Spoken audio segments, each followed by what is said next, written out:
పంతులు గారు మంత్రాలు చదువుతూ ఉంటే స్మిత పీటల మీద కూర్చొని పూజ చేస్తూ ఉంటుంది. అప్పుడే శౌర్య చాలా కోపంగా అక్కడికి వస్తూ ఉంటాడు. శౌర్యని చూసిన స్మిత చాలా చాలా సంతోషపడుతూ, సార్ వచ్చేసారా, మీకోసమే ఎదురు చూస్తున్నాను, రండి సార్, వచ్చి పీటల మీద కూర్చోండి. పంతులు మంత్రాలు చదవకుండా అలా ఆపేసావేంటి, వచ్చింది పెళ్ళికొడుకే, ఇప్పుడు నాకు ఈయనకే పెళ్లి జరగబోయేది అని, రండి సార్ రండి అని అస్మిత శౌర్య చేయి పట్టుకొని లాగుతూ ఉంటుంది. అప్పుడే శౌర్య అస్మిత చెంప పగలగొట్టి అస్మిత గొంతు నులిమేస్తూ ఉంటాడు. దాంతో పంతులు గారు అక్కడి నుంచి పారిపోతూ ఉంటే ఫ్రెండ్ కాస్త పంతులు గారిని పారిపోకుండా పట్టుకొని ఆయన్ని గట్టిగా పట్టుకొని ఉంటుంది.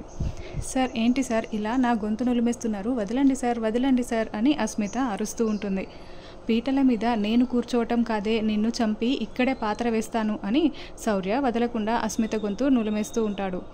ఈ లోపలే ఫ్రెండ్ కాస్త వీడియో కాల్ చేసి కట్లతో ఉన్న రామలక్ష్మిని శౌర్యకి చూపిస్తూ ఉంటుంది. రామలక్ష్మిని చూసిన శౌర్య ఒక్కసారిగా అస్మిత గొంతు వదిలేస్తాడు.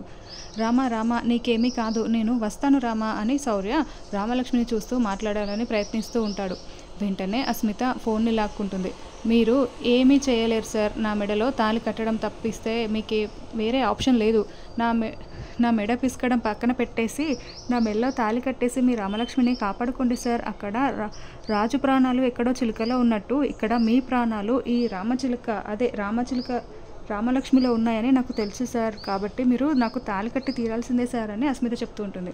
దాంతో శౌర్యకి చాలా కోపం వస్తూ ఉంటుంది. ఏయ్ అంటూ అస్మితని కొట్టబోతూ ఒక్క క్షణం ఆగిపోయి, నువ్వు ఇలా బలవంతంగా నాతో తాళి కట్టించుకున్నా ఇది పెళ్ళవదు, నేను నీకు భర్త అవను, అసలు ఇది పెళ్ళే అవ్వదు అని శౌర్య చెప్తూ ఉంటే, అందుకే సార్ నేను కూడా మిమ్మల్ని ఫాలో అవుతున్నాను.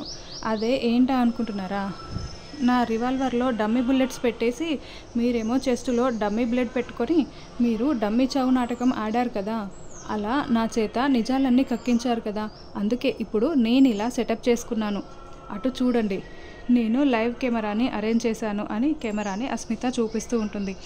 మీరిక్కడ పీటల మీద కూర్చోగానే ఇక్కడ లైవ్ కెమెరాలో మొత్తం కూడా రికార్డ్ అయిపోయి సోషల్ మీడియాలో లైవ్లో వస్తూ ఉంటుంది.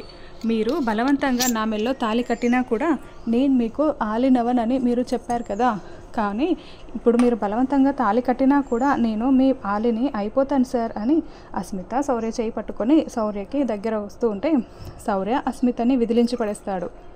కాదు కూడదు, నేను కట్టను అంటే ఒకసారి ఇక్కడ చూడండి సార్ అని అస్మిత మళ్ళీ ఫోన్ని చూపిస్తూ ఉంటుంది. అక్కడ రౌడీ రామలక్ష్మి మెడపై కత్తి పెట్టి ఉంటాడు.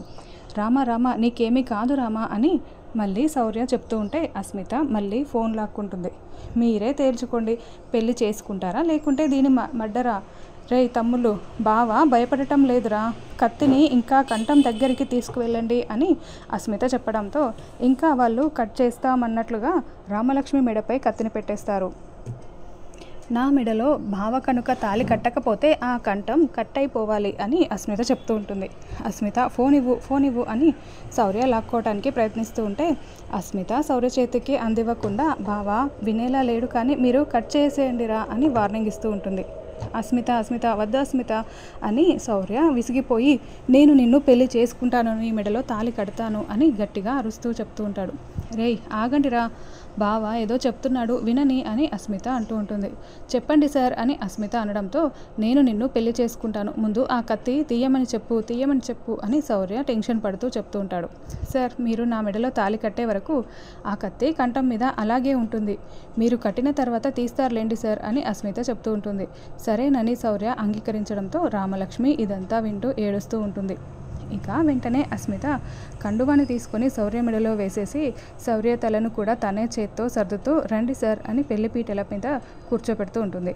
ఇక వీడియో కాల్ మొబైల్ని ఎదురుగా పెట్టేసి, మన పెళ్ళి జరగకపోతే దాని చావుని మనం లైవ్లో చూస్తాం సార్, అదేమో మన పెళ్ళిని లైవ్లో చూస్తూ ఉంటుంది అని ఫోన్ని శౌర్య ముందే పెడుతూ ఉంటుంది. పంతులు ఇక మంత్రాలు మొదలుపెట్టు అని అస్మిత చెప్తూ ఉంటుంది. పంతులు గారు మంత్రాలు చదువుతూ ఉంటారు. కెమెరామెన్ మీరు లైవ్ వీడియోని ఆన్ చేసేసేయండి అని అస్మిత చెప్తూ ఉంటుంది. ఇక మండపం దగ్గర రఘురాం వాళ్ళు జానకి వాళ్ళ కోసం ఎదురు చూస్తూ ఉంటారు. అప్పుడే అక్కడ ఉన్న జనాలందరూ కూడా శౌర్య అస్మితల లైవ్ వీడియోని పెళ్లి వీడియోని చూస్తూ ఉంటారు. అప్పుడే ప్రభాస్ ఏంట్రా వీళ్ళంతా ఏం చూస్తున్నారు అని అనుకుంటూ అతను కూడా మొబైల్ ఓపెన్ చేయడంతో అస్మిత శౌర్యల పెళ్లి వీడియో లైవ్ వీడియో వస్తూ ఉంటుంది.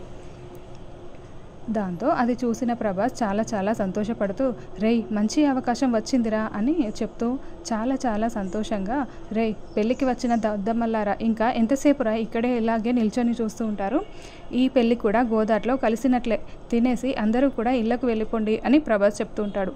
రేయ్ అంటూ శివరాం ప్రభాస్ షర్ట్ పట్టుకొని ఏం మాట్లాడుతున్నావురా నువ్వు అని అరుస్తూ ఉంటే, అందుకే మిమ్మల్ని కూడా మాలా కొంచెం అప్డేట్ అయిపోయి సెల్ ఫోన్లని మెయింటైన్ చేయమని చెప్తున్నాను, కానీ మీరు వినరు కదా. చూడండి మీ అమ్మాయిని పెళ్లి చేసుకోబోయేవాడు మరొక అమ్మాయిని ఎలా పెళ్లి చేసుకోబోతున్నాడో, పీటల మీద ఎలా కూర్చుని ఉన్నాడో అని ఆ వీడియోని ప్రభాస్ చూపిస్తూ ఉంటాడు. ఇక పెళ్లి కొడుకు ఇక్కడికి ఎందుకు వస్తాడు? ఈ విషయం తెలిసింది కాబోలు రామలక్ష్మి నుయ్యో గుయ్యో చూసుకోవటానికి వెళ్ళి ఉంటుంది అని ప్రభాస్ అంటే, ఒరేయ్ ప్రభాస్ ఏదేదో వాగకురా, ఈ వీడియో ఎప్పటిదో ఏంటో అని ఒకతను ప్రశ్నిస్తూ ఉంటే, రేయ్ ఇదంతా కూడా లైవ్ వీడియో, కావాలంటే చూడండి అని లైవ్ని చూపిస్తూ ఉంటాడు. ఆ రోజు అంతగా కాళ్ళు పట్టుకొని పిల్లనివ్వమని బ్రతిమలాడినప్పుడే నాకు ఎందుకో డౌట్ వచ్చిందే అని ప్రభాస్ ఇది లైవ్ వీడియో అని అందరికీ కన్ఫర్మ్ చేసేసి ఆ మొబైల్ని శివరాం చేతికి ఇవ్వగా శివరాం ఆ మొబైల్ని తీసుకువెళ్ళి రఘురామ్కి చూపిస్తూ ఉంటాడు. అక్కడ అస్మిత శౌర్య పెళ్లి చేసుకుంటున్నారన్న విషయం రఘురామ్కి కూడా అర్థమైపోతుంది. వెంటనే రఘురామ్ చాలా కోపంగా బయలుదేరి అస్మిత శౌర్య ఉన్న దగ్గరికి వస్తూ ఉంటాడు. ఇంకోవైపు ఆద్య జానకి రామాని వెతకటానికి ఇంకా బైక్లో వెళ్తూ ఉంటారు. త్వరగా వెళ్ళు ఆద్య అని జానకి తొందర పెడుతూ ఉంటే ఆద్య డ్రైవింగ్ చేస్తూ ఉంటుంది. ఇంకోవైపు రామలక్ష్మి దగ్గర ఉన్న రౌడీలు, రే ఈ పిల్ల అందం చూడరా ఎంత అందంగా ఉందో అని దాగేసి ఒకతను వాగుతూ ఉంటాడు. రే అలా మాట్లాడకురా, అక్కడ మేడం పెళ్లి జరుగుతోంది, మనకు డబ్బులు ముఖ్యం, ఆ పెళ్లి పూర్తయిపోతే మనకు డబ్బులు వస్తాయని ఇంకొక రౌడీ చెప్తూ ఉంటే, రే అక్కడ మేడం పెళ్లి పాటికి పెళ్లి జరిగిపోతుంది, ఇక్కడ ఈ పిల్లతో నేను శోభనం చేసుకుంటానరా అని పక్కనున్న రౌడీలు చెప్తున్నా కూడా వినకుండా ఒక రౌడీ రామలక్ష్మి దగ్గరికి వచ్చి రామలక్ష్మి కట్లను విప్పేసి బలవంతం చేయడానికి ప్రయత్నిస్తూ ఉంటాడు. అప్పుడే రామలక్ష్మికి ఇంతకుముందు రఘురామ్ చెప్పిన మాటలు గుర్తు చేసుకుంటూ ఉంటుంది. రామ, మనం అధైర్యవంతులం కాదు, మనం చాలా ధైర్యం గలవాళ్ళమే, మనము ఏదీ కూడా ఓడిపోకూడదు అని చెప్పిన మంచి మాటలన్నీ కూడా గుర్తు చేసుకుంటూ